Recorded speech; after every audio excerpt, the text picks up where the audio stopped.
আউযুবিল্লাহি মিনাশ শাইতানির রাজিম। বিসমিল্লাহির রহমানির রহিম। আমি advocate SA. Amin, supreme court of Bangladesh, high court division. আজকের আলোচনার বিষয় ব্ল্যাকমেইল কাকে বলে।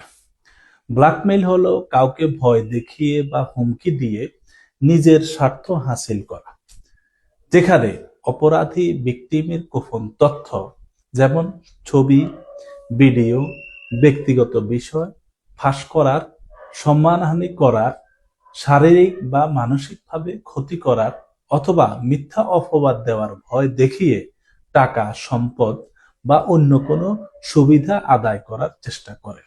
এটি একটি গুরুতর অপরাধ, যার মাধ্যমে ব্যক্তির উপর চাপ সৃষ্টি করে তার অনিচ্ছা সত্ত্বেও কোনো কাজ করানো হয়, যেমন টাকা দেওয়া, কোনো কাজ করা বা কোনো কিছু থেকে বিরত থাকা।